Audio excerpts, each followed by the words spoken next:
هێشتا لە بیری خەڵکدا ماوە داعش تەنیا 6 کیلۆمەتری مابوو بگاتە بەغدای پایتەخت، بەڵام کت و پڕ وەک ئەوەی دەستێک لە دواوە ڕای کێشێت لە پێشڕەویکردن وەستا و ڕووی بەرەو هەرێمی کوردستان وەرجێڕا. ئیتر قورسایی خۆی خستە سەرداگیرکردنی تەواوی هەرێمی کوردستان، بەڵام نەی پێکاو هێزی پێشمەرگە لەسەر زەمین خەیاڵەکانی پوچ کردەوە و ئەمە شوای کرد هێزی پێشمەرگە وەک یەکێک لە کاریگەرترین هێزی وەستاندن و تێکشکانی داعش لە جیهان دەنگ بداتەوە. بەڵام ڕوو وەرجێڕانی داعش لە بەرەو بەغداوە بۆ هەرێمی کوردستان پرسیارێکە هێشتا وەڵام نەدراوەتەوە. پرسیارێکە و هەتا vêgavêjî یعنی ئەم jî li findê diger hin aya بۆچی kêmek mabû ku bigehîte bexda û careka dîtirê berêxwe Daişê da herêma Kurdistanê renge pê çîtin ku ecendayeke eqlîmî dest tê de hevîtin. Bes pisyar heta vêgavê ya wazih nîne.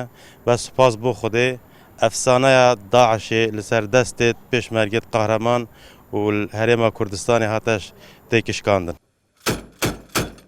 هێزی پێشمەرگە ڕۆژ بە دوای ڕۆژ بەردەوام بوو لە ئازادکردنەوەی ناوچەکانی ژێردەسەڵاتی داعش، بەوەشەوە نەوەستا کلیلی دەواازەکانی ئازادکردنەوەی مووسڵی ڕادەستی هێزەکانی عێراق کرد.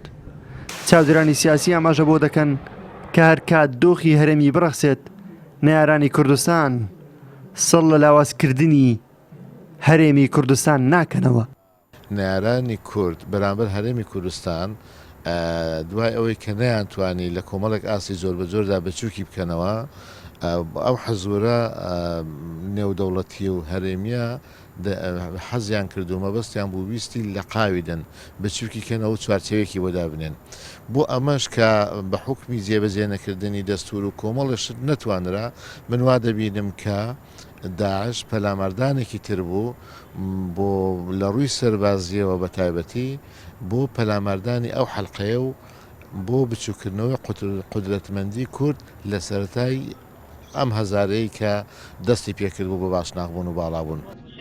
داعش نەکتەنیا ئەو کات بەڵکو ئێستاش لە چالاکیە تیرۆریستەکانی لە ناوچە کوردستانەکانی دەرەوەی داری هەرێمی کوردستان بەردەوامە.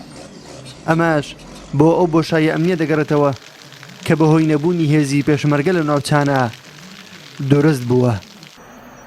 نەورەس عەبدوڵڵا، کوردستان 24 هەولێر.